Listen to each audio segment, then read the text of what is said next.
Good evening बच्चों। आज हम पढ़ेंगे a seed tales a farmer story. I am a small bajra seed. I have stayed in this beautiful wooden box since 1940.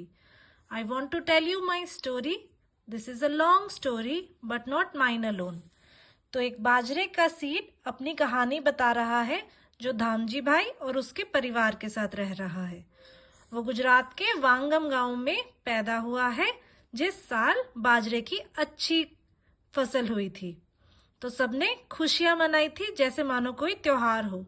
तो आप सभी को भी पता होगा कि जैसे बैसाखी का त्योहार हमारे हरियाणा पंजाब में मनाया जाता है, उसी तरह देश भर में कई कई त्योहार मनाए जाते हैं जब फसल की कटाई होती है।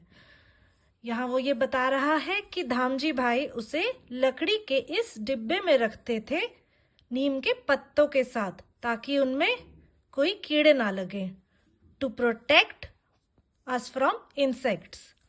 तो यहाँ आज हमने भी एक सीड बॉक्स बनाया है जिसमें हमने 15 तरह के सीड्स डाले हैं। अब आप सबके लिए होमवर्क है कि आप सभी को इनके नाम अपनी कॉपी पर लिख करके हमें बताना है कि ये कौन सा सीड है।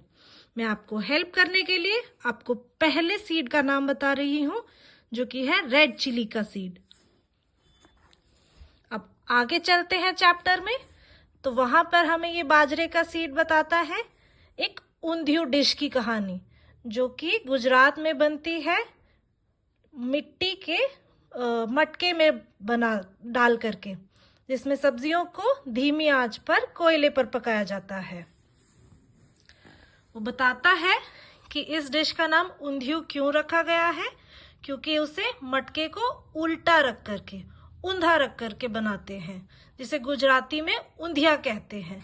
तो ये आप देख रहे हो कैसे धामजी भाई का परिवार सभी मिल के बांट के मजे ले रहे हैं इस सब्जी का, जो कि वो बता रहा है खाई जाती है चूल्हे पर पकी बाजरे की रोटी के साथ, घर पर बने मक्खन, दही और लस्सी के साथ।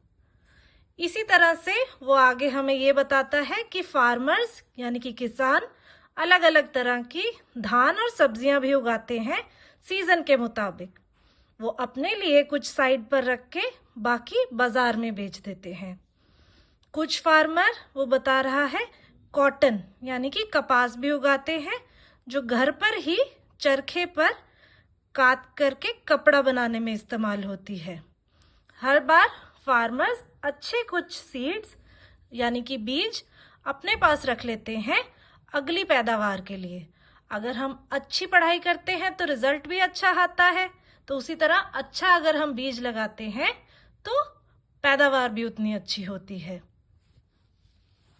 अब हम आगे चलते हैं चैप्टर में, जहां हमें दिखाया जा रहा है कि बाजरा कैसे उग रहा है, फिर उसे ओखली में कैसे पीस रहे हैं, उसके बीज निकाल रहे हैं, फिर उसकी पिसाई हो रही है, फिर उसका आटा बन गया है, आटे को गूंद दिया है, उसकी रोटी बनाई है, उसे चूल्हे पर पका रहे हैं और फिर थाली में परोस रहे हैं। अब आपको भी बताना है कि आपके घर और किस किस चीज की रोटी बनती है। ये हम क्लास में डिस्कस करेंगे, ठीक है। ये आपके 2 होमवर्क हो गए।